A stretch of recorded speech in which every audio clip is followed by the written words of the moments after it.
മമതാ ബാനർജി നാലാം തവണയും പശ്ചിമ ബംഗാളിൻ്റെ മുഖ്യമന്ത്രിയാവുമോ? ദീദിയെ അട്ടിമറിക്കാനുള്ള ബി.ജെ.പിയുടെ ശ്രമം വീണ്ടും പരാജയപ്പെടുമോ എന്നതാണ് ഈ തെരഞ്ഞെടുപ്പിലെ പ്രധാനപ്പെട്ട ചോദ്യം. মেঘ করিস তুই যখন কোনো ইস্যু ধরি আমি শেষ পর্যন্ত চেষ্টা করি। ওরা দিচ্ছে মধ্যরাতে ইডিয়েট করছে, একজনকে গ্রেপ্তার করবেন, 1000 জন বেরোবে। 10 കോടിയിലേറെ ജനങ്ങളുടെ ഭാവിയും ജീവിതഗതിയും തീരുമാനിക്കുന്ന ബംഗാൾ നിയമസഭാ തെരഞ്ഞെടുപ്പ് ഏപ്രിൽ 23, 29 തീയതികളിൽ 2 ഘട്ടമായി നടക്കുകയാണ്. 7 കോടിയിലേറെ വോട്ടർമാരാണ് അന്തിമ പട്ടികയിലുള്ളത്. മമതാ ബാനർജി നാലാം തവണയും പശ്ചിമ ബംഗാളിൻ്റെ മുഖ്യമന്ത്രിയാവുമോ? ദീദിയെ അട്ടിമറിക്കാനുള്ള ബി.ജെ.പിയുടെ ശ്രമം വീണ്ടും പരാജയപ്പെടുമോ എന്നതാണ് ഈ തെരഞ്ഞെടുപ്പിലെ പ്രധാനപ്പെട്ട ചോദ്യം. വിധി അറിയുന്നതിന് മെയ് 4 വരെ കാത്തിരിക്കേണ്ടി വരും. 2011 294 അംഗ നിയമസഭയിൽ 184 സീറ്റ് നേടി ബംഗാളിലെ ആദ്യത്തെ വനിതാ മുഖ്യമന്ത്രി. 2016 ഒറ്റയ്ക്ക് 211 സീറ്റ് നേടി രണ്ടാം ഭരണം. 2021 എല്ലാ പ്രതിസന്ധികളെയും വെല്ലുവിളികളെയും മറികടന്ന് 215 സീറ്റ് നേടി മൂന്നാം തവണയും അധികാരം പിടിച്ചു. 3 തെരഞ്ഞെടുപ്പുകളിലും മുകളിലേക്കല്ലാതെ താഴോട്ട് പോയില്ല. 2026 നാലാം തവണയും അധികാരത്തിലേക്കുള്ള പോരാട്ടത്തിലാണ് ബംഗാളിൻ്റെ ദീദി. ചരിത്രത്തിൽ ബംഗാൾ ഇന്ത്യയുടെ നന്മയുടെയും തിന്മയുടെയും പരിച്ഛേദമാണ്. നൂറ്റാണ്ടുകൾ ഇന്ത്യ ബ്രിട്ടീഷ് ഭരണത്തിൻ്റെ അടിമത്തത്തിൽ അമർന്നത് ബംഗാൾ കീഴടങ്ങിയപ്പോഴായിരുന്നു. ഇന്ത്യയുടെ ഏറ്റവും വലിയ ദുരന്തമായ ഇന്ത്യ പാക് വിഭജനത്തിന് വഴിയൊരുക്കിയത് പ്രത്യക്ഷ സമരത്തിലൂടെ ബംഗാളിൽ നിന്നായിരുന്നു. ഇന്ത്യയിലെ ഹിന്ദുക്കളെയും മുസ്ലിങ്ങളെയും വിഭജിക്കുക എന്ന തന്ത്രത്തിൻ്റെ ആദ്യ പരീക്ഷണശാല അഭിവ്യക്ത ബംഗാളായിരുന്നു. 1905 ബംഗാൾ വിഭജനം അതായിരുന്നു ബ്രിട്ടൻ ലക്ഷ്യമിട്ടത്. യഥാർത്ഥത്തിൽ 1947 ഇന്ത്യ പാക് വിഭജനം എങ്കിലും വിദ്വേഷത്തിൻ്റെ വിഷവിത്ത് അന്നേ ബ്രിട്ടൻ ബംഗാളിൽ വിധിച്ചിരുന്നു. 2011 വരെ ബ്രിട്ടീഷ് ഇന്ത്യയുടെ തലസ്ഥാനവും കൽക്കത്തയായിരുന്നു എന്ന് നമുക്കറിയാം. വിഭജനകാലത്ത് മുഖ്യ കലാപഭൂമിയും ബംഗാൾ തന്നെയായിരുന്നു. നൂറ്റാണ്ടുകൾ ഏകോദര സഹോദരന്മാരെ പോലെ ജീവിച്ചവർ പകയും കരിയും മൂത്ത് പരസ്പരം കൊന്നൊടുക്കിയ മനുഷ്യ മനസ്സും മണ്ണും കീറിമുറിച്ച നാളുകൾ. ബംഗാളിന് ഇതുപോലെ ദുരന്തങ്ങളുടെ ഒരുപാട് ചരിത്രം പറയാനുണ്ട്. ഇന്നത്തെ ബംഗ്ലാദേശും ബംഗാളും ഒരു ഹൃദയഭൂമിയായിരുന്നു. അന്ന് വേർപെട്ടു പോയവർ പിന്നീട് മറ്റൊരു യുദ്ധത്തിനിരയായപ്പോൾ അഭയം തേടി നിരവധി പേരാണ് ബംഗാളിലെത്തിയത്.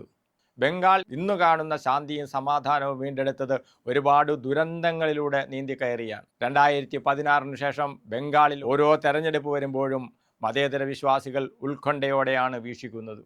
ബി.ജെ.പിയും സംഘപരിവാറും മുന്നോട്ട് വെക്കുന്ന വിഭജന രാഷ്ട്രീയത്തിന് ബംഗാളിൻ്റെ മണ്ണ് കീഴടങ്ങുമോ എന്നതാണ് ആശങ്കയ്ക്ക് കാരണം. പക്ഷേ ദീദിയുടെ മുമ്പിൽ ആ വർഗീയ വിഭാഗീയ രാഷ്ട്രീയത്തിൻ്റെ അജണ്ട ദയനീയമായി പരാജയപ്പെടുന്നതാണ് ഓരോ തെരഞ്ഞെടുപ്പിലും തെളിഞ്ഞത്. ഇന്ത്യയിലെ മറ്റേതൊരു സംസ്ഥാനത്തെക്കാളും വർഗീയത വിളയിച്ചെടുക്കാൻ സാഹചര്യം രൂപപ്പെട്ട മണ്ണാണ് ബംഗാൾ. പരസ്പരം പടവെട്ടിക്കടന്നുപോയവരുടെ വേദന എല്ലായിടത്തും ഓർമ്മകളായി ബംഗാളിൽ അവശേഷിക്കുന്നുണ്ട്. സ്വാതന്ത്ര്യദിനത്തിൽ പോലും പങ്കെടുക്കാതെ മഹാത്മജിയെ സമാധാനത്തിനായി പോരാടാൻ നിർബന്ധിച്ചവരുടെ നാടാണ് ബംഗാൾ. പക്ഷേ ബംഗാളിൽ വർഗീയ വിത്ത് ഇതുവരെ മുളപ്പിക്കാൻ കിണഞ്ഞു ശ്രമിച്ചിട്ടും ബി.ജെ.പിക്കും സംഘപരിവാറിനും സാധിച്ചിട്ടില്ല. 2.5 കോടി മുസ്ലിങ്ങളുള്ള ബംഗാളിൽ നുഴഞ്ഞുകയറ്റത്തിൻ്റെയും ബംഗ്ലാദേശി കുടിയേറ്റത്തിൻ്റെയും എല്ലാം ഭീകരകഥകൾ പറഞ്ഞ് അപരവൽക്കരണവും ഭീതിയും നിറച്ച് വിജയിക്കാമെന്ന് ബി.ജെ.പിയുടെ തന്ത്രങ്ങളെയാണ് മമത ഓരോ തെരഞ്ഞെടുപ്പിലും അതിജീവിച്ചത്. പൗരത്വ ഭേദഗതി നിയമം വിഭജന രാഷ്ട്രീയത്തിൻ്റെ വലിയ പരീക്ഷണമായിരുന്നു.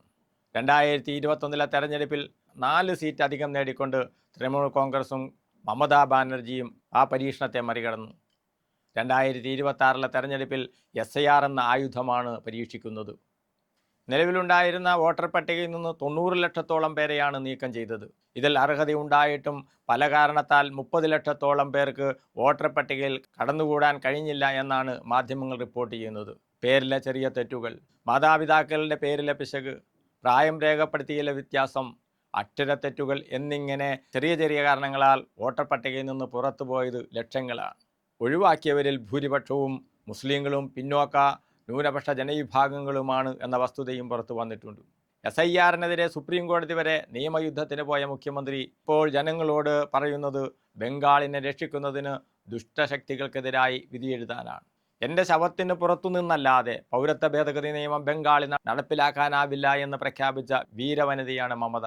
മുസ്ലിങ്ങളും ഹിന്ദുക്കളും പിന്നോക്ക ജനവിഭാഗങ്ങളും എല്ലാം ചേർന്ന ശക്തമായ ജനാധിപത്യ മതേതര അടിത്തറയാണ് ബംഗാളിൽ തൃണമൂൽ കോൺഗ്രസ് സംരക്ഷിക്കുന്നത്. സ്വതന്ത്ര ഭാരതത്തിൽ ബംഗാളിൻ്റെ ഈ മതേതര അടിത്തറ പരിരക്ഷിക്കുന്നതിന് മഹാത്മാഗാന്ധിയും പിന്നീട് ജവഹർലാൽ നെഹ്റുവും കോൺഗ്രസും ഇടതുപക്ഷവും എല്ലാം അടങ്ങുന്ന പ്രസ്ഥാനങ്ങൾക്ക് വലിയ പങ്കുണ്ട്. ആ അടിത്തറ ഇപ്പോഴും തകരാതെ കാത്തു സൂക്ഷിക്കുന്നു എന്നതാണ് മമതാ ബാനർജിയുടെ പ്രാധാന്യം. লক্ষ্য ধরবে বাংলা নেবে বদনা গণতন্ত্রের মধ্যে নিয়ে 15ാമത്തെ വയസ്സിൽ വിദ്യാർത്ഥി രാഷ്ട്രീയത്തിലൂടെ വന്ന ഒരു ബ്രാഹ്മണ പെൺകുട്ടി ഇന്ന് ഇന്ത്യയുടെ ചരിത്രവും പാരമ്പര്യവും സ്വഭാവവും മാറ്റിത്തീർക്കാൻ ശ്രമിക്കുന്ന വർഗീയ രാഷ്ട്രീയത്തിന് മുമ്പിൽ എതിർപ്പിൻ്റെ ഹിമാലയൻ കോട്ട തീർത്താണ് ബംഗാളിനെ പ്രതിരോധിക്കുന്നത്. ബംഗാൾ തെരഞ്ഞെടുപ്പിൽ BJP മാത്രമല്ല മമതാ ബാനർജിയുടെ എതിരാളികൾ. നമുക്കെല്ലാവർക്കും അറിയുന്നത് പോലെ 34 വർഷത്തെ ഇടതുപക്ഷ ഭരണം അവസാനിപ്പിച്ചിട്ടാണ് അവർ 2011 ബംഗാളിൻ്റെ ഭരണം പിടിച്ചത്. അന്ന് മുതൽ ഇടതുപക്ഷം അവരുടെ എതിരാളിയാണ്. അതുപോലെ മമതയുടെ ആധിപത്യമാണ് ബംഗാളിൽ കോൺഗ്രസ് തിരിച്ചു വരാനാവാതെ നിഷ്പ്രഭമായി പോയത്. അതുകൊണ്ട് കോൺഗ്രസും മമതാ ബാനർജിയുടെ എതിർപക്ഷത്താണ്. BJP ഒരു ഭാഗത്തും മറുഭാഗത്ത് കോൺഗ്രസും CPM ഒന്നിച്ചും തൃണമൂൽ കോൺഗ്രസിനെതിരായി മത്സരിച്ചിട്ടും മമത വീണില്ല. തൃണമൂൽ കോൺഗ്രസിനെതിരായി ബംഗാളിലെ മതേതര പ്രതിപക്ഷമാകുന്നതിന് സാധിക്കാതെ BJPക്ക് പിന്നിൽ പോകാനാണ് CPMൻ്റെയും കോൺഗ്രസിൻ്റെയും എല്ലാം വിധി. 2026 സമാനമായ വെല്ലുവിളി തന്നെയാണ് തൃണമൂൽ കോൺഗ്രസ് നേരിടുന്നത്. ജോഗമയ ദേവി കോളേജിൽ നിന്ന് ചരിത്രത്തിൽ ബിരുദം, കൽക്കട്ട സർവകലാശാലയിൽ നിന്ന് ഇസ്ലാമിക ചരിത്രത്തിൽ ബിരുദാനന്തര ബിരുദം, കൊൽക്കത്തയിലെ ജോഗേഷ് ചന്ദ്ര ചൗധരി ലോ കോളേജിൽ നിന്ന് നിയമബിരുദം നേടി 6 പതിറ്റാണ്ടായി ബംഗാൾ രാഷ്ട്രീയം ചർച്ച ചെയ്യുന്ന നേതാവാണ് മമത. കവിയും ചിത്രകാരിയുമാണ്. 1984, 1996, 1998, 99, 2004, 2009 പാർലമെൻറ്റ് തെരഞ്ഞെടുപ്പുകളിൽ മമതാ ബാനർജി തെരഞ്ഞെടുക്കപ്പെട്ടു. 2 തവണ റെയിൽവേ വകുപ്പ് മന്ത്രിയായിരുന്നു NDA സർക്കാരിൻ്റെ കീഴിലും UPA സർക്കാരിൻ്റെ കീഴിലും. മാനവ വിഭവശേഷി മന്ത്രി, കൽക്കരി ഖനി വകുപ്പ് മന്ത്രി. ബംഗാളിൽ മാത്രമല്ല രാജ്യത്ത് പോലും പകരം വെക്കുന്നതിന് മറ്റാരുമില്ലാത്ത വിധം വളർന്ന ഒരു നേതാവ്. ഇന്ത്യയിലെ വനിതാ രാഷ്ട്രീയ നേതാക്കന്മാരുടെ ചരിത്രമെടുത്ത് പരിശോധിച്ചാൽ അവരെ ആ വളർച്ചയിലേക്ക് നയിക്കാൻ അതിൻ്റെ പിന്നിൽ ആരെങ്കിലും ഉണ്ടാകുമായിരുന്നു. 100 സമരങ്ങൾ ഊതിക്കാച്ചിയ പൊന്നുപോലെ തിളക്കം കൂട്ടിയാണ് വിജയത്തിൻ്റെ ഓരോ പടവുകളും കയറുന്നത്.